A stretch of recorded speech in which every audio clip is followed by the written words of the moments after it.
예, 저희가 특별한 광고는 없습니다. 저희가 오늘 살펴볼 하나님의 말씀은 로마서 15장 1절부터 3절입니다. 로마서 15장 1절부터 3절인데요. 예, 이것과 비슷한 말씀도 저희가 몇 구절 살펴보도록 하겠습니다. 왜냐하면 이 로마서 15장 1절부터 3절은 구약 성경을 인용하고 있는 구절입니다. 그래서 이 로마서 15장 1절부터 3절에서 인용하고 있는 구약 성경도 이제 저희가 함께 좀 찾아보도록 하겠습니다. 로마서 15장 1절부터 3절인데요. 이제 제목은 하나님을 모욕하지 말라 이렇게 잡았는데 이제 이걸 다른 말로 하면 하나님을 비난하지 말라. 이제 이것과 같은 말입니다. 그래서 의미가 같다고 보시면 돼요. 그래서 왜 그러냐면 일단 우리 성경에서도 이 리프로치란 말이 있는데 이 단어를 모욕이라고 번역했습니다. 그리고 또 경우에 따라서는 비난이라고 번역했어요. 그래서 지금 저희가 이제 살펴볼 성경 구절들이 하나님을 모욕하는 것, 또 하나님을 비난하는 것과 관련된 구절들인데 영어로는 같습니다. 리프로치예요. 예, 그래서 저희가 이 모욕하지 말라는 말의 의미가 비난하지 말라라는 말로 보시면 됩니다. 다시 말하면 하나님께 책임이 없는데 하나님을 욕하는 거예요. 그러지 말라는 거죠. 예, 그래서 그런 경우들에 대해서 좀 찾아보려고 합니다. 로마서 15장 1절부터 3절 본문을 찾으셨으면 제가 받들어 읽겠습니다. 15장 1절에 그런즉 우리 강한 자들은 마땅히 약한 자들의 연약함을 담당하고 우리 자신을 기쁘게 하지 말아야 하리라. 그러니까 무슨 말이냐면 신앙이 좋다고 생각을 한다면 본인이 다른 신앙이 약한 사람들을 비난하지 말고 도와줘야 된다는 겁니다. 도와줘야 된다는 거예요. 저 사람은 저것도 못해. 그럼 그 사람은 신앙이 어리기 때문이에요. 그럼 비난하지 말고 도와줘야 된다는 겁니다. 우리 각 사람은 자기 이웃을 기쁘게 하여 그의 유익을 구하고 그를 세워 주어야 할지니라. 오늘 이제 대표 기도하실 때 김성만 형님도 말씀하셨지만 나의 이익보다 내가 좀 손해가 나더라도 다른 형제 자매의 이익을 위해서 선택해야 된다는 겁니다. 기록된 바 주를 모욕한 자들의 모욕이 나를 덮쳤나이다. 함과 같이 그리스도께서도 자신을 기쁘게 하지 아니하셨느니라. 나보다는 다른 형제를 더 앞에 자리에 두고 다른 형제를 위해서 우리가 무엇인가를 해야 된다는 거예요. 이게 이제 기본적인 신앙 생활입니다. 그런데 3절에서 연결되는 게 갑자기 주님을 모욕하는 것에 관한 이야기가 나오고 있죠. 이제 우리가 뒤에 더 찾아보면서 이게 과연 1절, 2절과 무슨 관계가 있는지도 살펴보도록 하겠습니다. 예, 먼저 기도하겠습니다.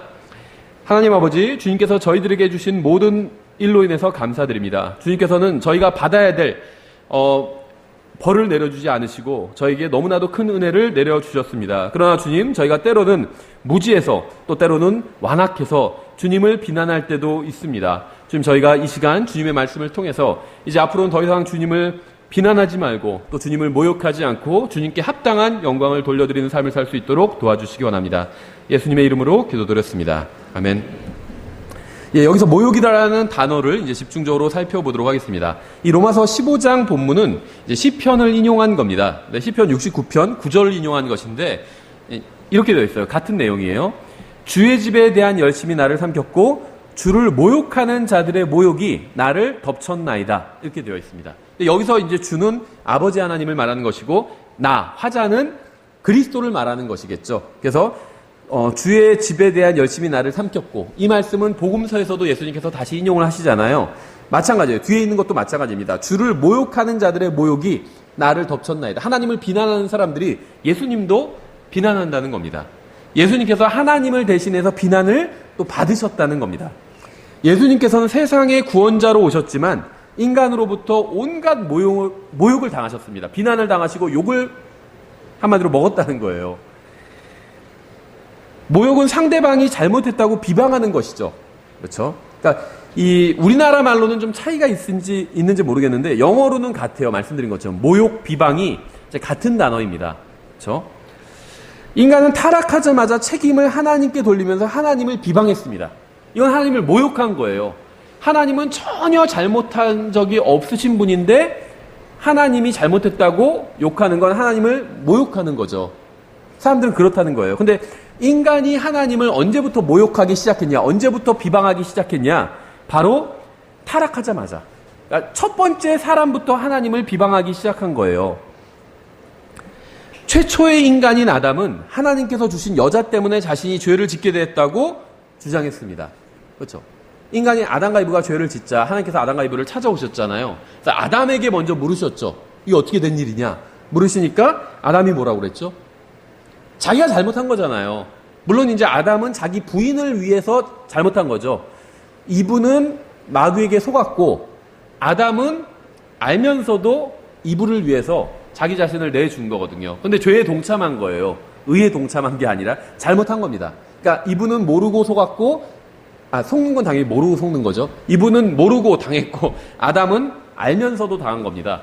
뭐 여기까지는 그런데도 이해가 가요. 근데 갑자기 하나님께 대해서는 하나님께서 주신 여자 때문에 내가 죄를 짓게 됐다. 이렇게 이야기를 하고 있죠. 그러니까 하나님께서 이브를 아담에게 주신 것까지는 맞습니다. 근데 그렇다고 해서 아담이 반드시 죄를 지어야 되는 것은 아니었다는 거죠. 그러니까 아담은 죄에 대한 어떤 책임, 또 지금 그러니까 단순히 죄에 대한 책임뿐만 아니라 자신이 당한 자신이 처해 있는 상황에 대한 책임을 지금 하나님께 돌리고 있는 거예요. 그래서 이때로부터 하나님께서는 수십억의 타락한 인간들로부터 모욕과 비방을 당하셨습니다. 그러니까 이를 저질러 놓은 건 사람인데 책임을 하나님께 지우고 있다는 거예요, 사람들이. 타락한 인간들은 자신이 실패하면 하나님을 원망합니다. 하나님 왜 제가 이렇게 되도록 하셨습니까? 자기가 투자를 잘못해놓고, 자기가 주식 투자를 잘못해놓고 다 잃어버리고 나서 하나님을 원망한다는 거예요. 제가 그래도 주식이 잘 되면 하나님께 헌금 많이 하려고 했는데, 그러면서 왜 하나님 저를 이렇게 깡통을 차게 하셨습니까? 예를 들면 하나님을 모욕한다는 거예요. 그거는 인간은 자신의 뜻대로 일이 되지 않으면 하나님을 저주하기도 합니다. 그렇죠? 이것도 하나님을 모욕하는 거예요. 누군가 화가 나거나 실망하거나 분노하면 인간의 부패한 본성은 결국 모든 일의 책임을 하나님께 돌려버리려고 한다는 겁니다. 이것이 바로 하나님을 모욕하는 거예요. 하나님께 책임이 없거든요. 사람들은 지금 다 불행한 상태에 처해져 있어요. 몰라서 그렇지. 잘 사는 사람 있고 못 사는 사람 있잖아요. 근데 모든 사람의 구원받지 않은 모든 사람의 상태는 예수님을 만나기 전까지의 모든 사람의 상태는 비참한 상태입니다. 어떤 사람은 돈이 좀 많을 뿐이고 어떤 사람은 돈이 좀 없을 뿐이에요. 똑같아요. 상태는. 다 비참한 상태예요. 근데 그 비참한 상태의 책임을 하나님께 돌리고 있다는 거예요. 근데 하나님께는 그러한 책임이 없습니다. 하나님은 사람을 비참하게 만드신 적이 없어요. 그건 인간 스스로 그렇게 된 거거든요. 보다 종교적인 사람들은 좀 더 점잖은 방법으로 하나님을 모욕합니다. 그러니까 말은 굉장히 점잖은 것 같은데 가만히 들어보면 다 욕인 거 있잖아요. 그런 경우가 있어요. 그렇죠. 참 얼굴이 좀 조화가 부족하신 것 같네요. 예를 들면 이렇게 얘기한다지. 그거는 점잖은 단어인데 욕은 하나도 없는데 욕이에요. 그렇죠. 못생겼다는 겁니다. 그렇죠. 제가 그런 말을 들었다는 건 아니에요. 절대. 그래서 착각하지 마시고. 예. 잘생겼다는 말은 여러 번 들었는데 어쨌든 간에 예. 그러니까는 이 점잖게 하나님을 욕하는 사람들이 있다는 거예요. 말을 빙빙 돌려가지고. 그러니까 이런 사람들은 주로 하나님께 질문하는 방식을 선택합니다. 왜 이런 일이 자신에게 일어나는지 묻는다는 거예요. 그건 뭐냐면 자기는 괜찮은 사람이고 잘 살았는데 의롭게 살았는데 자기에게 안 좋은 일이 일어났다는 거죠. 욥이 사실 이런 식으로 하나님께 질문을 한 겁니다. 왜 이런 일이 일어나는 것을 허락하셨는지 물어요. 그러니까 욥은 굉장히 점잖게 하나님께 항의한 것이고 욥의 부인은 점잖지 않았던 거죠. 하나님을 저주하고 죽으라 이렇게 얘기했잖아요. 부인이 옆에서. 그러니까 사랑의 하나님이 존재하신다면 왜 당장 전쟁을 멈추지 않으시냐고 물어요. 그렇죠. 그러니까 이러한 말들은 보다 점잖긴 하지만 모두 하나님을 비난하고 욕하는 겁니다. 그러니까 전쟁에 대한 책임이 하나님께 있다. 이런 얘기를 하는 거죠.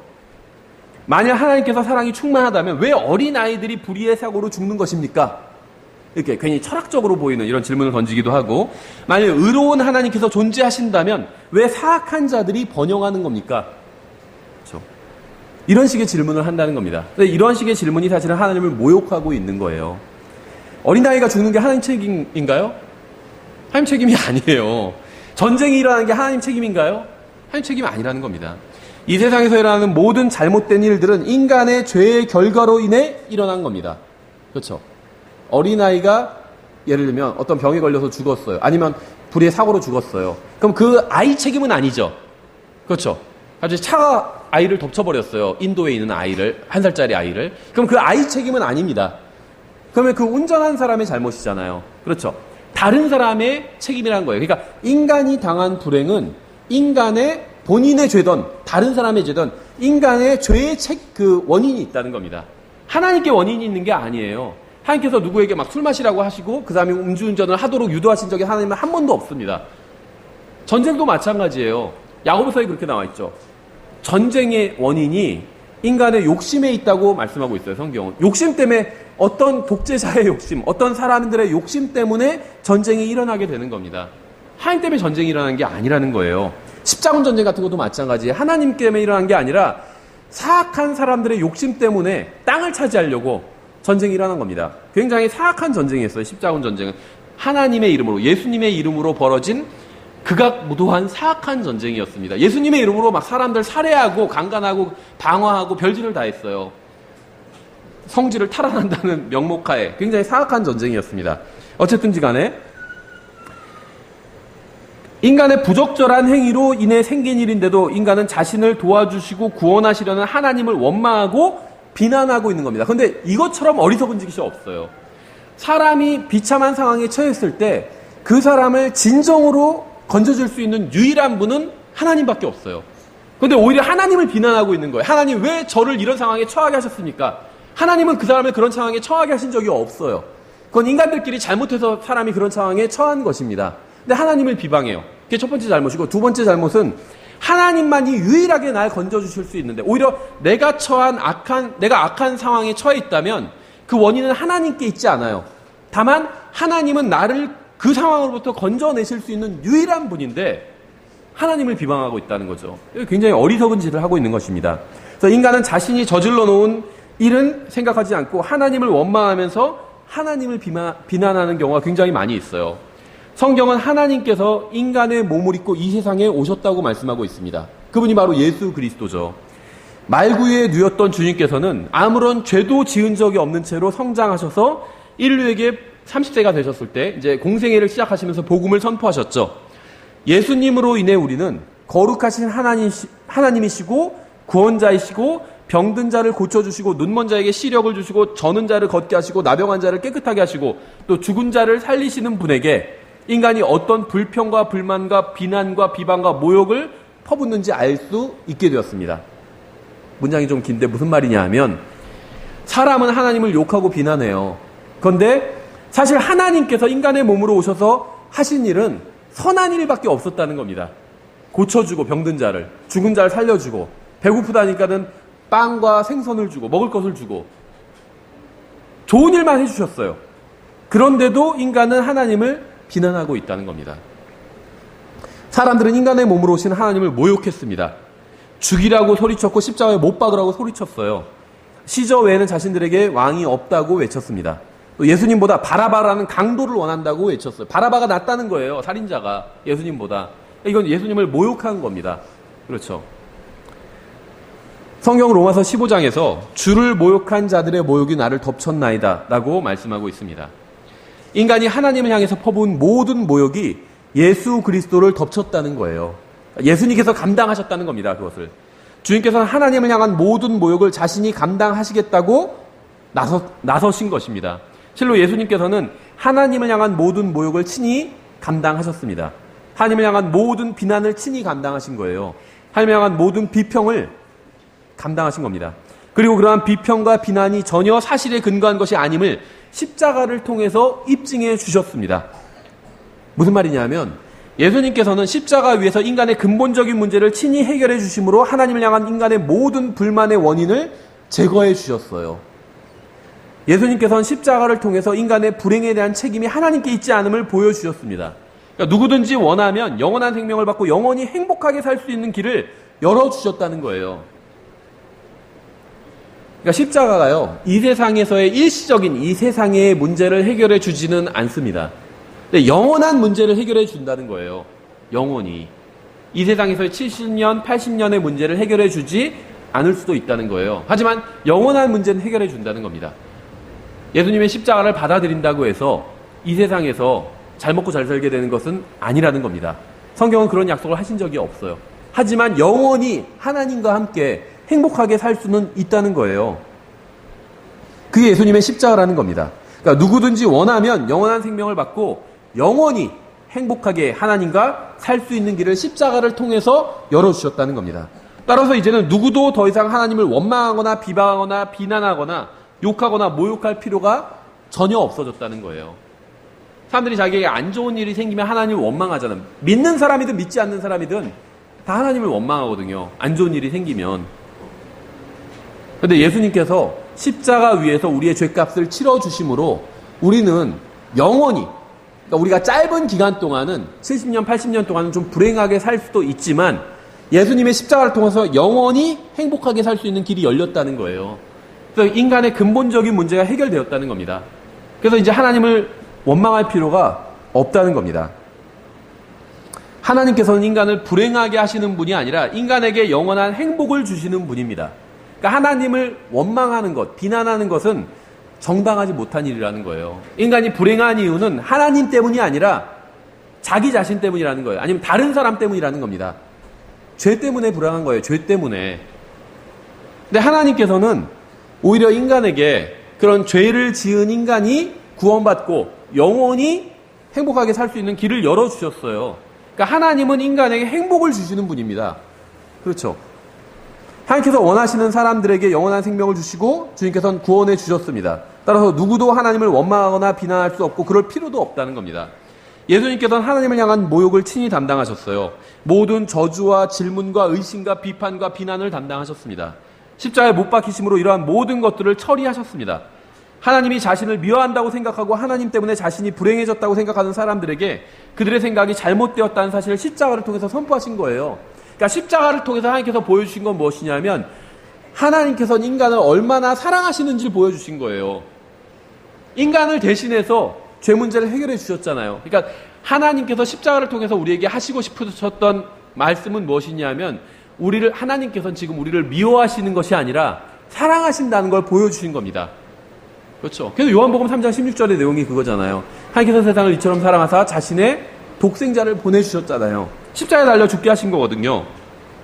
예수님은 하나님의 사랑이 얼마나 큰지 십자가를 통해서 입증해 보여주셨습니다. 하나님께서 인간이 죄 가운데 비참하게 죽기를 원하시는 것이 아니라 오히려 영원히 의롭게 살기를 원하신다는 사실을 십자가를 통해서 보여주신 거예요. 예수님은 십자가를 통해서 인간이 하나님을 비난하는 것은 정당하지 못한 일이라는 사실을 보여주셨습니다. 인간의 문제는 하나님 때문에 생긴 게 아님을 보여주신 거예요. 오히려 하나님이야말로 인류의 유일한 희망이라는 사실을 십자가를 통해서 보여주셨습니다. 누군가의 인생이 망가졌다면 그것은 결코 하나님의 잘못이 아닙니다. 누군가 병에 걸렸다면 그것은 하나님의 잘못이 아니에요. 누군가 죽었다면 그건 하나님의 잘못이 아닙니다. 누군가 지옥에 갔다면 그것은 하나님의 잘못이 아니에요. 만약 여러분 중에 죽어서 지옥에 가는 사람이 있다면 예수님을 아직 개인의 자신의 구원자로 받아들이지 않은 사람이 있다면 그건 결코 하나님의 잘못이 아니라는 겁니다. 예수님께서는 십자가 위에서 하나님을 향한 인간의 모든 비난과 모욕을 담당하셨습니다. 실제로 예수님께서 십자가에 달리셨을 때 사람들이 예수님을 비난했잖아요. 그렇죠? 하나님을 향한 모욕을 자신의 몸으로 감당하셨어요. 십자가를 통해서 모든 비난과 비평과 거짓 고소를 담당하셨습니다. 인간이 하나님께 무슨 짓을 하든 아랑곳하지 않고 인간의 죄를 대속하기 위해서 십자가 위에서 자신의 생명을 바치셨고 또 인간의 혼을 구원하기 위해서 자신의 목숨을 내어주셨습니다. 한번 생각해 보세요. 예수님께서는 우리의 죄값을 치르기 위해서 십자가 위에서 죽으셨는데 십자가 아래에 있던 사람들은 그런 예수님을 욕했습니다. 바로 그 십자가 아래에 있는 그 사람들의 죄값을 치르기 위해서 예수님께서 십자가 위에 달리셨는데 그 사람들은 예수님을 비난하고 욕했다는 거예요. 비웃고 조롱하고. 인간이 아무리 하나님을 비평하고 비난해도 그들을 사랑하는 것을 멈추지 않으시고 그들을 위해서 자신의 생명을 내어주셨어요. 예수님을 향한 인간의 미움과 증오도 그들을 향한 예수님의 사랑을 멈추게 하거나 포기하게 하지 못했다는 겁니다. 그게 바로 예수님께서 이 세상에 오신 이유였기 때문에 예수님께서는 인간이 망가진 이유가 하나님께 있지 않음을 보여주기 위해서 이 세상에 오셨습니다. 온 세상이 하나님을 미워해도 하나님께서 그들을 사랑하신다는 사실을 보여주기 위해서 이 세상에 오신 거예요. 과거에는 한 번에 수많은 사람들이 예수님을 믿고 구원받았습니다. 하지만 지금은 그런 일이 일어나지 않아요. 지난 50년 동안 우리 사회에 어떤 일이 일어났는지 아세요? 예전에는 실패하면 자신이 잘못했기 때문이라고 생각을 했습니다. 예전에 많은 사람들이 구원받을 수 있었던 이유는 무엇인가 잘못되면 그것이 자기 때문이라고 생각하고 하나님께 나와서 고침을 받으려고 했습니다. 그러니까 예전엔 복음을 전하면, 특히 이제 미국 같은 경우가 그런데 복음을 전하면 하나님이 문제가 아니라 자기가 아직 준비가 안 됐다고 그래요. 그래서 지금 예수님을 구원자로 받아들이시겠습니까? 이렇게 물어보면 50년 전에는 그럼 not yet 이렇게 대답했어요. 그러니까 아직 내가 준비가 안 되어 있다. 이렇게 얘기를 했는데 지금은 하나님을 욕해요. 하나님이 좀 문제가 있는 것 같은데, 하나님이 있다고 믿지도 않지만 있다고 해도 문제가 있는 것 같은데, 만약에 하나님이 정말 계시다면 왜 악인들이 이렇게 활기치고 다니는 건가요? 의로운 사람들이 왜 고난받는 건가요? 그러니까 하나님의 문제가 있다고 사람들이 지적하기 시작했다는 거죠. 사람들은 자신에게 잘못이 없다고 생각을 합니다. 사회나 부모가 잘못했기 때문에 자신들이 어려움을 겪고 있다고 생각을 합니다. 자신은 사회의 구조적 모순의 희생양이라고 생각해요. 자신이 잘못된 판단을 내리거나 잘못된 일을 했다고 생각하지 않고 누군가의 잘못으로 인해서 자신이 어려움에 처했다고 생각합니다. 근데 그 누군가가 하나님인 경우가 많다는 거죠. 따라서 고침을 받으러 하나님 앞에 나아갈 필요도 없다고 생각을 합니다. 자신에게는 아무런 문제가 없다고 생각하기 때문에. 그리고는 모든 일의 책임을 하나님께 돌립니다. 이것이 이제 요즘 사람들의 사고방식이에요. 그러니까 잘 되면 자기 탓, 못 되면 조상 탓이나 아니면 하나님 탓. 그래서 요즘에는 구원받은 사람의 수가 적은 겁니다. 심지어 어떤 사람들은 사회가 분열되고 발전하지 못한 이유는 성경을 믿는 그리스도인들 때문이라고 생각을 합니다. 그렇죠. 동성연애자들에 대해서도 좀 관용을 베풀어야 되는데 하여튼 기독교인들이 그렇게 반대하고 그렇게 미워한다, 동성연애자들을. 그래서 사회가 분열된다. 이런 주장을 하죠. 또 그리스도인들이 믿는 하나님을 비난을 합니다. 그렇죠. 그러니까 국가 간의 분쟁이 있는 이유도 누군가 하나님을 믿기 때문이라고 생각하는 경우들이 있어요. 유대인들이나 기독교인들이 전쟁을 일으킨다. 그렇죠. 그런 주장을 하기도 한다는 거죠. 하지만 하나님께서는 인간의 문제에 대한 책임이 없습니다. 국가 간의 분쟁이든 개인 간의 분쟁이든 모든 분쟁의 원인은 인간의 욕심에 있는 것이지 하나님께 있는 것이 아닙니다. 모든 문제의 원인은 인간의 죄에 있어요. 그리고 하나님께는 인간의 죄에 대한 책임이 없습니다. 누군가 인생에서 잘못된 결정을 내렸다면 그것은 하나님이 아닌 그 자신의 잘못입니다. 누군가 지금 지옥에 있다면 그것도 하나님이 아닌 그 사람의 잘못된 선택 때문이에요. 하나님께서는 자신의 말씀을 통해서 그들에게 바른 선택을 하라고 하셨습니다. 문제는 그들이 하나님의 말씀에 귀를 기울이지 않았다는 거예요. 그러니까 불호수에 던져지는 혼들에 대한 책임은 하나님께 있는 것이 아니라 그들 자신에게 있다는 거예요. 하나님께서 그렇게 경고하셨는데도 경고를 듣지 않았기 때문에 지옥에 가 있는 거잖아요. 우리는 어떤 일이 일어나도 하나님을 원망하거나 비난할 수 없고 그분께 책임을 전가할 수 없습니다. 아마 여러분 중에도 어려운 상황에 처한 분들이 있을 거예요. 근데 그 책임이 하나님께 있지 않다는 거예요. 하나님께서는 십자가 위에서 인간의 모든 문제를 해결할 수 있는 길을 열어주셨습니다. 하나님은 문제를 해결하신 분이지 문제를 만들어낸 분이 아니에요. 문제는 다 우리가 만들었습니다. 문제를 일으킨 것은 하나님이 아니라 언제나 인간이었어요. 예수님께서 십자가 위에서 피를 흘려주셨기 때문에 인간은 죄에 대한 용서를 받을 수 있었습니다. 예수님께서 피를 흘려주셨기 때문에 인간은 스스로 죄값을 치를 필요가 없게 된 거예요. 그러지 않아도 된 것이고. 따라서 누구도 하나님을 비방하거나 비난하거나 모욕할 수 없습니다. 모든 문제에 해답을 제시해 주신 분이에요, 하나님은. 누구도 예수님을 비난할 수가 없어요. 만약 이 자리에 있는 사람 중에 죽어서 지옥에 가는 사람이 있다면 그건 하나님 때문이 아니라는 겁니다. 누군가 영원한 생명을 얻지 못한다면 그건 하나님 때문이 아닙니다. 누군가 하늘나라에 가지 못한다면 그건 하나님 때문이 아닙니다. 왜냐하면 하나님께서는 인간이 지옥을 피하고 영원한 생명을 얻고 하늘나라에 갈 수 있는 길을 마련해 주셨기 때문이에요. 그뿐만이 아니라 이 세상에서도 의미 있게, 의롭게, 하나님처럼 경건하게 살 수 있는 길을 마련해 주셨어요. 그 지침을 성경에 자세히 기록해 주셨어요. 그렇죠? 모든 종교가 같다고 주장하는 사람들이 있습니다. 그러면 모하메드가 인간의 문제를 해결하기 위해서 무엇을 했는지 묻고 싶어요. 석가모니가 여러분의 혼을 구원하기 위해서 무엇을 했을까요? 석가모니 훌륭한 사람이었어요. 하지만 우리의 혼을 구원하기 위해서는 아무것도 해준 것도 없고 할 수도 없었다는 겁니다. 여러분이 영원한 생명을 얻게 하기 위해서 공자가 무엇을 했을까요? 여러분의 죄값이 모두 치러지게 하기 위해서 교황이나 아니면 성경대로 믿는 침례교 목사가 무엇을 했을까요? 예수님께서 이 세상에 오셨기 때문에 여러분은 구원받을 수 있었습니다. 만약 예수님께서 십자가 위에서 자신의 생명을 내어놓지 않으셨다면 우리 중 누구도 구원받지 못했을 거예요. 여러분은 종교를 비난할 수도 있고 교회를 비난할 수도 있고 심지어 다른 형제 자매를 비난할 수도 있고 목사를 비난할 수도 있습니다. 하지만 하나님을 비난할 수는 없어요. 왜냐하면 그 누구의 죽음이나 불행도 하나님의 책임이 아니기 때문에, 그 누가 지옥에 가는 이유도 하나님께 있지 않기 때문에, 모욕하는 것은 조롱하는 것입니다. 만약에 한 남자가 어떤 여자에게 프로포즈를 했어요. 근데 그 여자가 그 남자의 프로포즈를 받고 그 남자를 조롱할 수 있는 방법이 여러 가지가 있습니다. 그러니까 남자의 프로포즈를 거절하면서 예를 들면 뺨을 때리면서 조롱할 수도 있고. 생각해 보세요. 내가 싫어하는 사람이 나한테 프로포즈를 했어요. 그러면 그냥 정중하게 거절할 수도 있죠. 아, 저는 뭐 마음이 없습니다. 정중하게 거절할 수도 있는데 뺨을 때리면서 거절할 수도 있어요. 그렇죠? 너 같은 게 감히 나한테 어떻게 프로포즈를 해 하면서. 그건 조롱하는 겁니다. 그렇죠? 거절하는 게 아니라 조롱하는 거예요. 아니면 그 사람을 불러놓고는 그 사람 앞에서 다른 남자에게 다른 남자와 결혼한다는 사실을 알려줘요. 그것도 조롱하는 거겠죠. 그것도. 그러니까 이 세상에 있는 모든 사람들이 성경의 하나님을 미워하는 것은 아닙니다. 그렇죠? 하나님을 안 믿는다고 해서 하나님을 미워하는 건 아니라는 거예요. 하나님에 대한 적대감을 드러내지 않는 사람도 있어요. 하나님을 믿지도 않지만 그렇다고 해서 난 하나님을 미워하지도 않는다. 예수님을 믿지도 않지만 그렇다고 해서 난 예수님을 욕하지도 않는다. 그런 사람들도 있어요. 그러니까 하나님을 직접적으로 거부하고 대적하는 사람들도 있지만 그렇지 않은 사람들도 많이 있습니다. 그러니까 많은 사람들이 하나님을 저주하고 무시하고 비난하지만 그렇지 않은 사람들도 있습니다. 하지만 하나님을 직접적으로 비난하거나 모욕하지 않아도 다른 신을 섬기거나 혹은 자기 자신을 섬기는 사람은 결국 하나님을 모욕하고 있는 거예요. 하나님께 합당한 영광을 돌리지 않는 것도 하나님을 모욕하는 것입니다.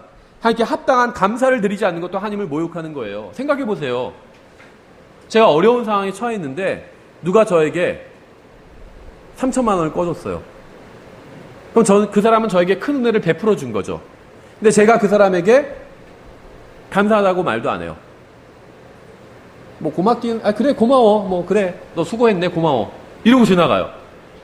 그 다음에 저한테 큰 돈을 빌려줬는데 제가 어려운 걸 알고 큰 돈을 줬는데 제가 그냥 그래 고마워 수고했네 뭐 나중에 연락할게 하고 또 끊어버려요. 전화로 아니면 문자로 고맙 이렇게 하고 문자를 보내요. 그러면 그건 뭘까요? 그 다음 모욕하는 거예요. 그렇죠? 하나님께서 우리에게 해주신 일들을 생각해 보세요. 우리가 이 세상에서 살다 보면 안 좋은 일을 당할 때도 있죠. 그렇다고 해서 하나님을 비난할 수 없다는 겁니다.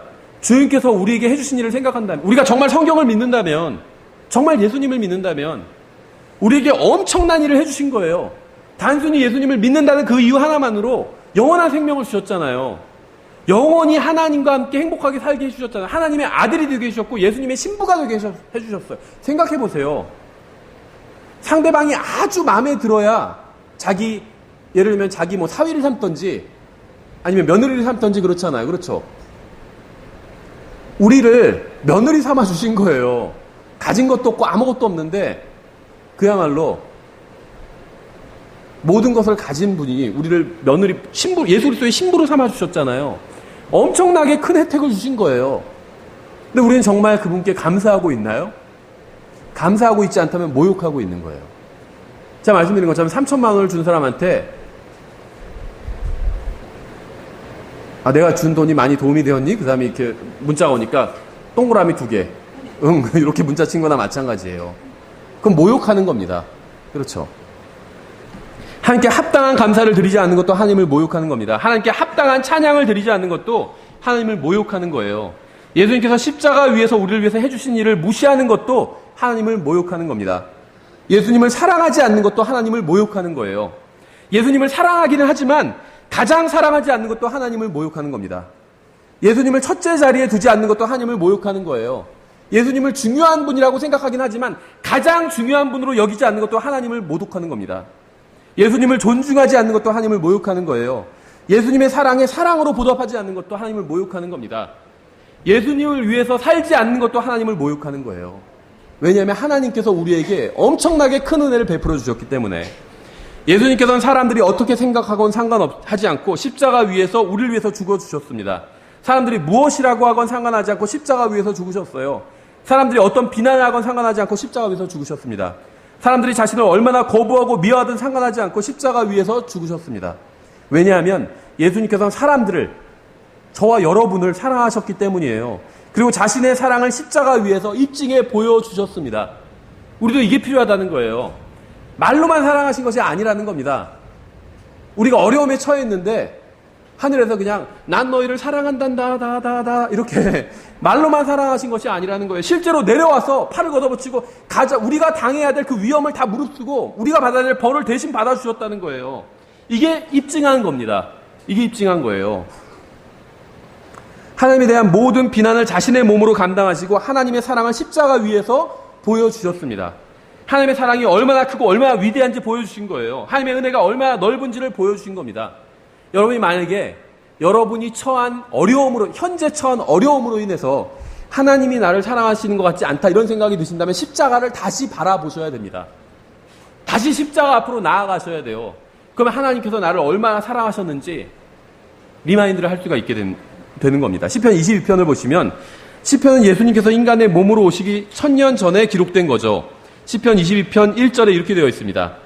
나의 하나님이여 나의 하나님이여 어찌하여 나를 버리셨나이까. 어찌하여 나를 돕는 일로부터 또 나의 울부짖는 말로부터 멀리 떨어져 계시나이까. 6절에 그러나 나는 벌레요 사람이 아니오니 사람들의 비방거리요.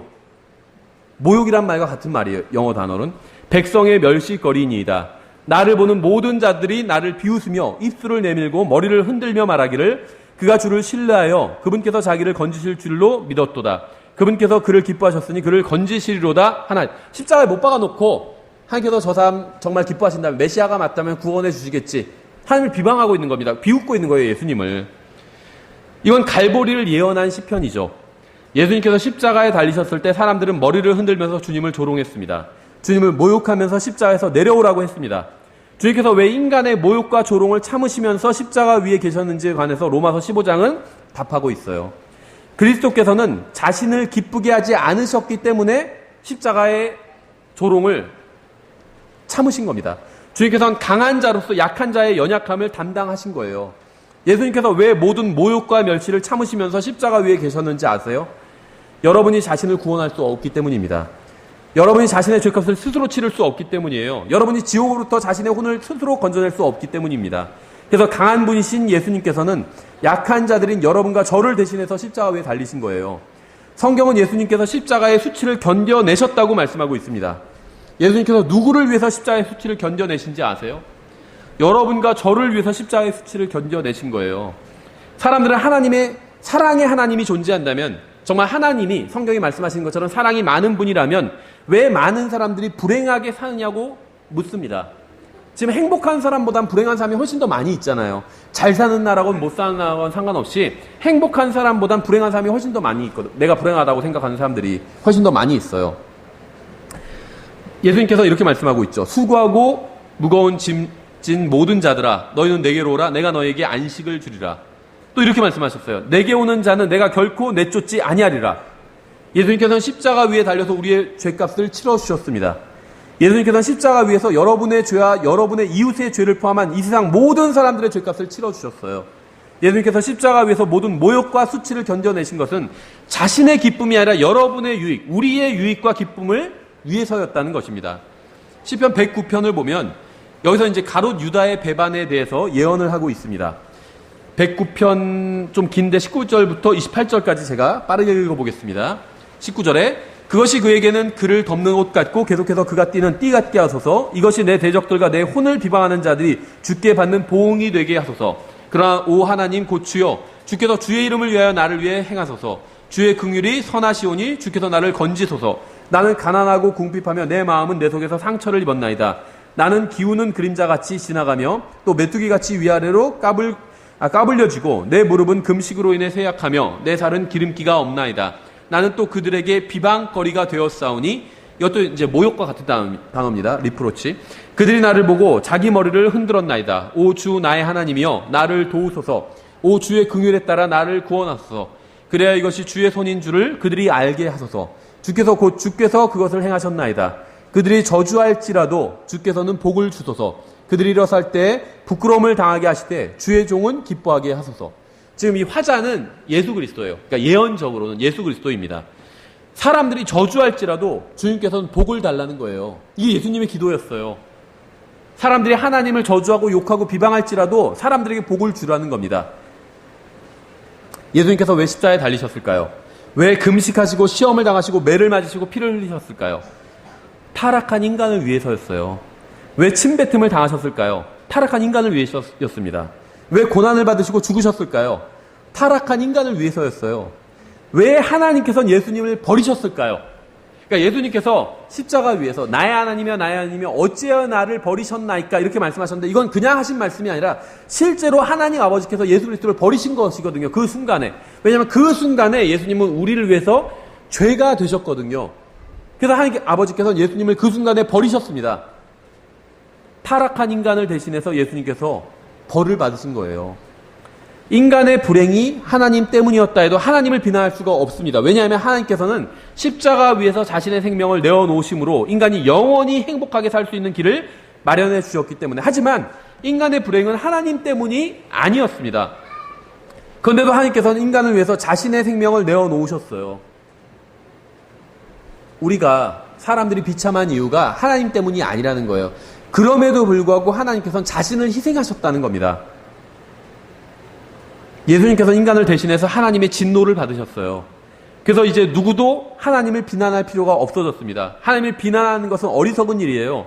하나님께서 예수 그리스도를 통해서 여러분에게 해주신 일을 받아들여야 합니다. 그분을 비난하지 말고 그분의 이름에 영광을 돌려야 돼요.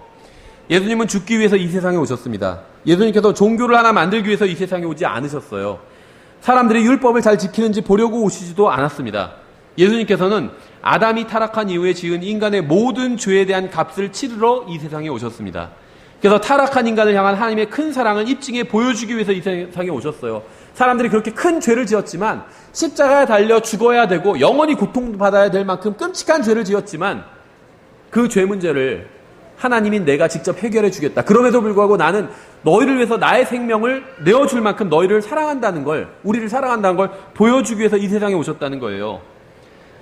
예수님께서는 죄인들을 구원하기 위해서 이 세상에 오셨습니다. 죄인들을 구원하기 위해서 자신의 생명을 내어주셨어요. 왜냐하면 죄의 삭은 사망이기 때문에. 그래서 예수님께서는 그 죄의 삭을 친히 자신의 생명으로 치러주신 겁니다. 여러분은 구원받기 전에는 하나님을 모욕하는 자였어요. 하나님께서 구원받고 나서도 우리가 큰 은혜를 받았지만 구원받기 전에도 우리는 하나님의 은혜를 받고 살아가고 있었거든요. 근데 하나님께 감사하지 않았잖아요. 하나님을 모욕하는 자였어요. 하나님을 비방하고 비난하는 자였습니다. 여러분 자신이 무엇을 하는지도 아마 몰랐을 거예요. 그저 다른 사람들처럼 여러분의 불행에 대한 책임을 하나님께 돌리며 살았을 겁니다. 내가 왜 이렇게 태어났지? 그러니까 여러분을 이 세상에 태어나게 하신 분을 비난하면서 살았을 겁니다. 하나님께서는 십자가 위에 달리셔서 인간의 불행에 대한 책임이 자신에게 있지 않음을 보여주셨습니다. 하나님이 인간을 불행하게 하시는 분이 아니라 오히려 인간을 구원하는 분이심을 십자가 위에서 보여주신 거예요. 하나님은 십자가 위에서 자신이 인간을 얼마나 사랑하는지를 입증해 보여주셨습니다. 따라서 우리는 하나님을 비난하지 말고 신뢰해야 합니다. 사람들은 따뜻하고 좋은 날씨를 보면 대자연의 어머니가 준 선물이라고 합니다. 하지만 태풍이 불어 많은 것을 파괴시키면 대자연의 어머니를 비난하지 않고 하나님을 비방하기 시작해요. 하나님을 안 믿는 사람들도 자연재해가 일어나면 하나님을 욕하는 사람들이 있다는 거예요. 이것이 바로 하나님을 모욕하는 것입니다. 사람들이 왜 이런 반응을 보이는지 아세요? 본성이 타락했기 때문이에요.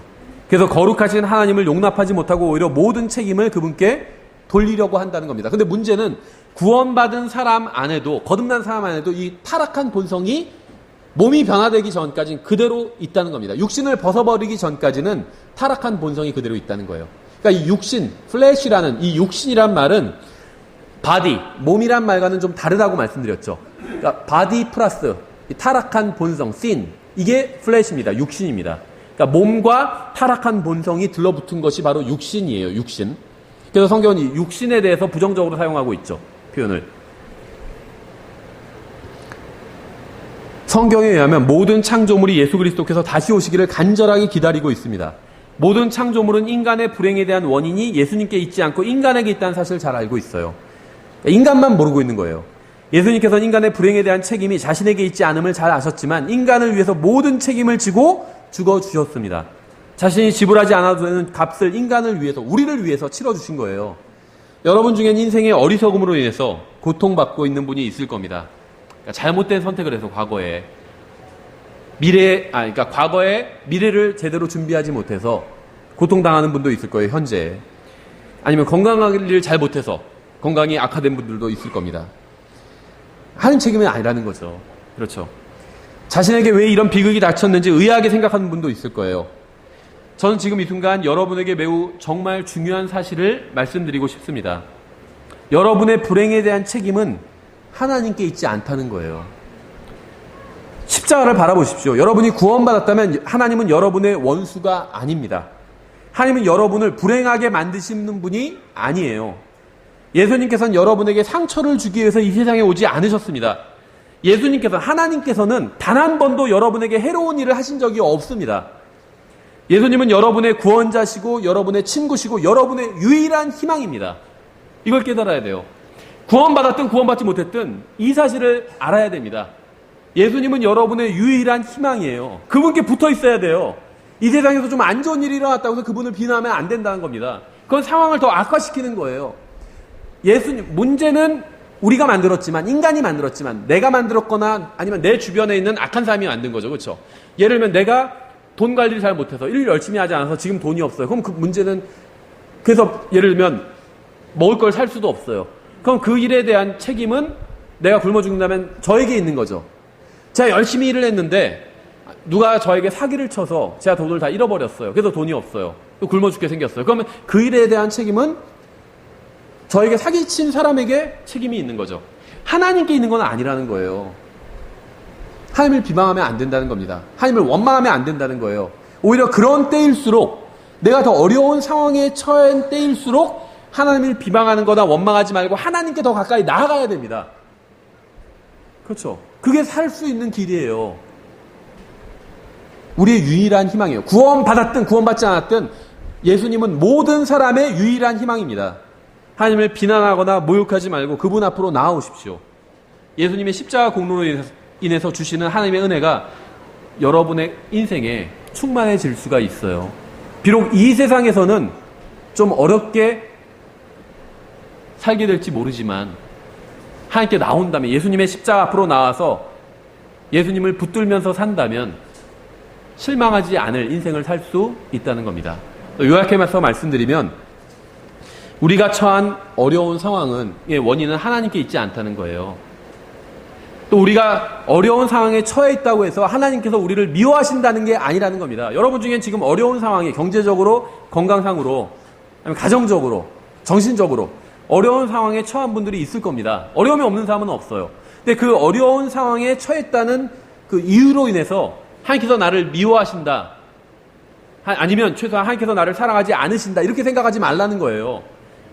예수님은요, 여러분을 위해서, 우리를 위해서, 여러분을 위해서 십자가에서 자신의 목숨을 내어주실 만큼 여러분을 사랑하셨습니다.